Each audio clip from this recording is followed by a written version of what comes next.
Well, schools today are considerably different from those tiny one-room buildings of 100 years ago. They're bigger, better lighted, better heated, well-ventilated. Teachers are better trained, more subjects are taught. The schools need to be different to prepare citizens for this complex modern world.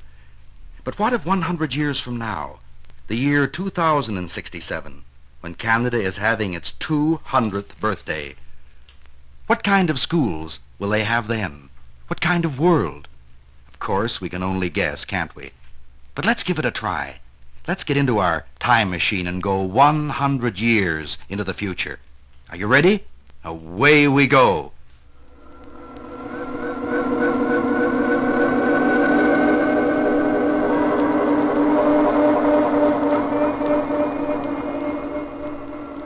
Now we'll see what we will see. What's this? Where there was a field with elm and maple trees, there is nothing but buildings. Strange buildings, dome-shaped, made of some kind of plastic. No windows, and strange-looking tower things, like smokestacks, but no smoke. And where are the children?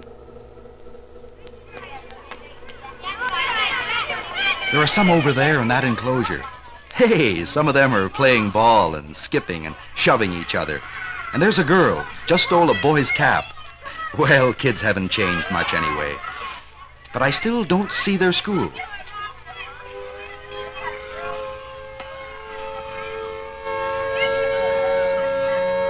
A siren, and the children are all running in the same direction. Let's follow them. They're going toward that door. It's an elevator, the biggest I've ever seen.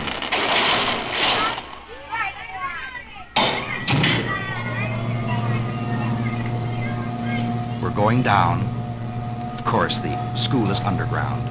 There isn't enough space for everybody on the surface of the earth, and so they are living and working, going to school inside the earth. And those high towers in the buildings are ventilator shafts.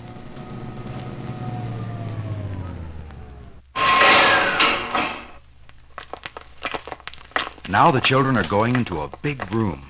Say, it's something, large and well lighted. No windows, of course, but beautiful scenes in the walls. And the air is pure and fresh, the heating perfect. And the equipment, well, it's a far cry from the old bare schoolroom of 1867, I can tell you. No desks at all. Long tables with all manner of electronic equipment. Electric typewriters, tape recorders, radio sets with individual earphones. A small television screen for each student, computers to do the most complicated mathematical problems in seconds. But one thing hasn't changed much. Students still have to think about what's going on in the world.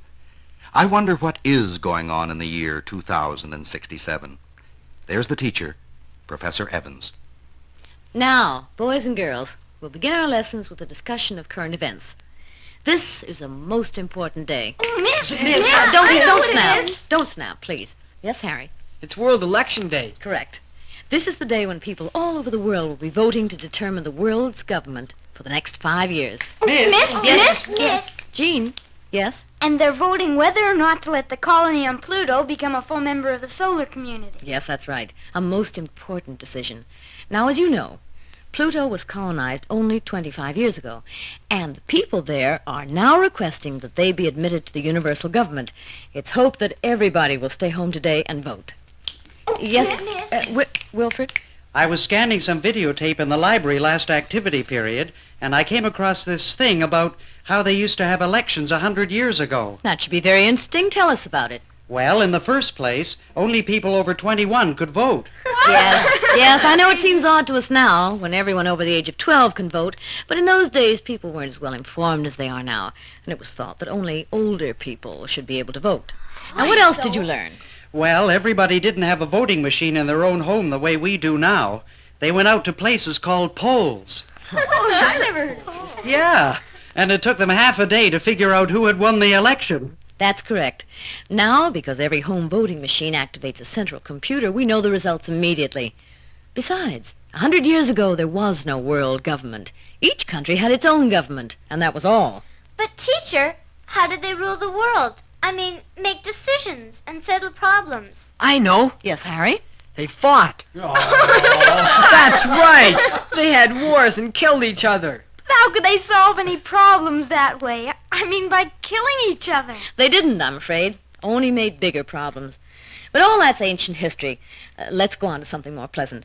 What else is in the news today? Oh, Miss! Yes, Wilfred. Something. The World Hockey Team lost to Mars in the Universal Hockey League. Not again. They're talking about expanding the league again to let in some of the newer planets. Now, who was it that was preparing a thesis on the history of hockey? I was, teacher. Oh, what did you learn, Harry? Well, it seems hard to believe, but 100 years ago, there used to be hockey on great sheets of ice. And they had such weird-sounding names. Well, there was Toe, and Punch, and Boom Boom. Are you finished your research? No, I'm only as far as the pocket rocket. And some strange guy that people in those days used to sing about. You sang about a hockey player? That's right, a player called Shaq. If you didn't clear the track, he'd give you a whack. Well, it's certainly interesting to study the quaint customs of ancient civilizations. And now it's time for our geography lesson. Today we shall visit India. Get ready, please. We'll go into the transportation room. India, good. I'll see my friend Ashwood. Oh, boy, I can't wait to see India. Visit India. When your teacher says that now, she means visit India through a book, or a movie, or a television show. But in 100 years, a whole class will probably travel to India in, say, half an hour, by some means that we haven't even thought of yet. And they'll travel the roads, see the rivers, visit with the people. Language? Probably in 100 years, everyone in the world will speak the same language. And then back to the schoolroom again.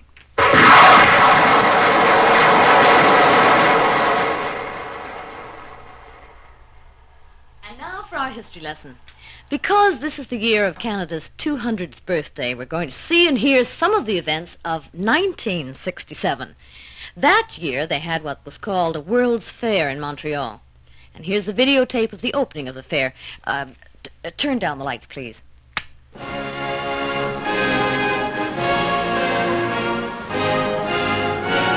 islands, you see, were in the St. Lawrence River. You can see the old Jacques Cartier Bridge in the background. Oh, it's gone now, of course. And look at the quaint old buildings. Oh, you'll notice there was no dome over the city then. That building there is Place Ville-Marie.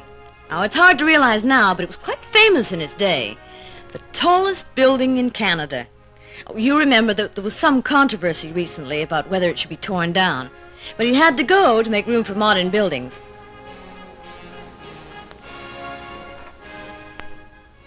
Notice the old-fashioned ships in the river?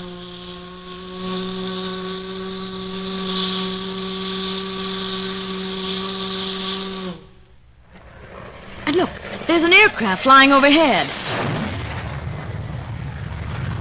That was the latest thing in transportation then. There were very few cargo rockets in those days. In fact, I don't think there were any.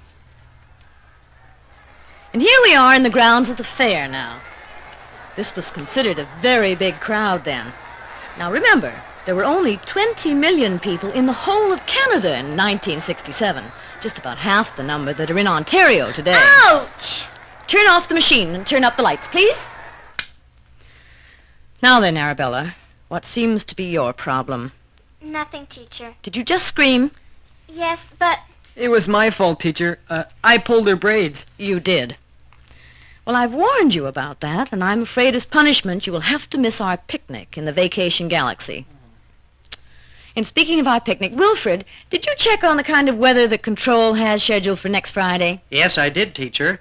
All the holiday planets are going to be warm and sunny with light breezes. Oh, good. That's the day for our picnic, then. And remember, the Stratojet leaves at 8 sharp.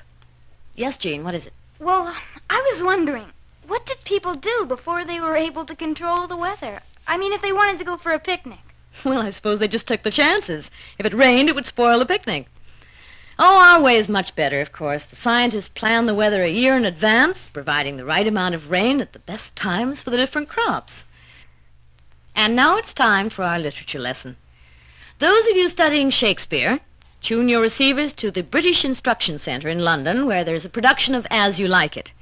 Those who are studying the novel, tune to Paris, where there is a discussion of early French writers. And those who are studying humor, tuned to Coochiching, where there are some special Leacock readings. The classroom becomes international, with students around the world sitting in on lectures by experts in every field. Without leaving his local classroom, he can learn at MIT, Harvard, Yale, or Oxford. School libraries will contain videotape recordings as well as books. A student interested in space travel will be able to see and hear the earliest launchings exactly as they occurred. T-minus 25. T-minus 20. We have the sequencer in. There was a brief hold at 18. Now it's T-minus 15 seconds and counting. 10, 9, 8, 7, 6, 5, 4, 3. Holding momentarily at 4. Have ignition. We have a liftoff. And when the noon buzzer goes, 5 minutes for lunch. After all, food will be in pill form, and it doesn't take long to swallow a few pills. And because doctors will be able to implant new parts in the human body, scenes like this one may be possible. Harry, I must congratulate you on your splendid progress in mathematics. Thank you, teacher. The improvement's remarkable. Have you been getting extra help from your parents? You're just studying harder. As a matter of fact, teacher, I just had the doctor put in a new brain. That old one gave me nothing but trouble. Perhaps that's the way it'll be. Or we may hear an excuse for absenteeism that will go something like this. Jean, why were you absent yesterday? It was the traffic, Professor. Traffic? Well, yes, you see, Father got this new spacecraft, the Super Astro 24, and he decided to take us to Mars for the long weekend. You know, World Peace Day. Yes, I know all about World Peace Day.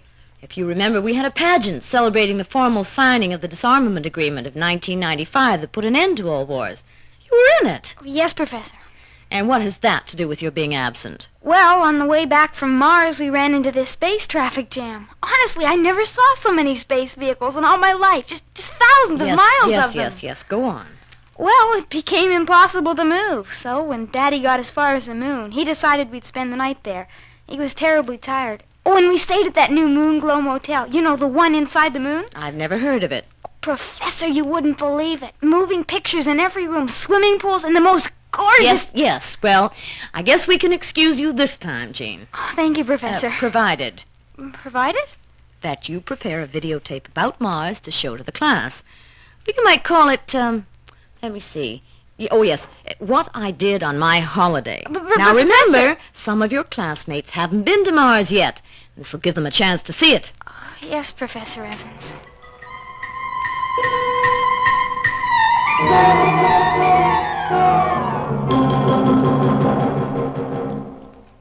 Is that the way it will be? Who knows? Guidance?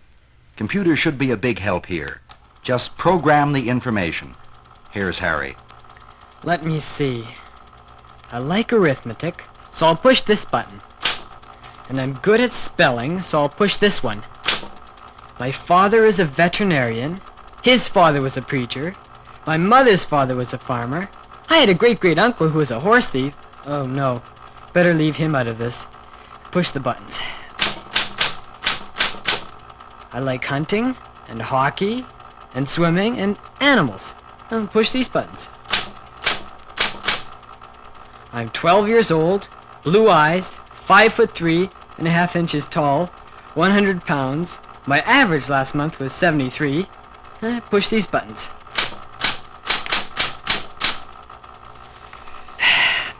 Now for the result. My whole future depends on this. Well, let her go. And here it is. Hey, how about that? I'm cut out to be a jockey. Well, I suppose machines can make mistakes too. So, learning machines, mechanical textbooks, computers, closed-circuit television, electronic tape, microfilm. They will probably all play a part in the education of 2067. But there is no doubt at all that there is one complex computer that will still be the most important learning factor, and that is the human brain. And perhaps, from time to time, boys and girls may still get a chance to recite, with appropriate gestures, some of the old poems. How they brought the good news. I sprang to the stirrup, and Joris and he, I galloped, Dirk galloped, we galloped all three. Good speed, cried the watch, as the gate bolts undrew. Speed, echoed the wall to us galloping through. Behind shut the postern, the lights sank to rest, and into the midnight we galloped abreast. Not a word to each other, we kept a great pace, neck by neck, stride by stride, never changing our place. I turned in my saddle and made its first.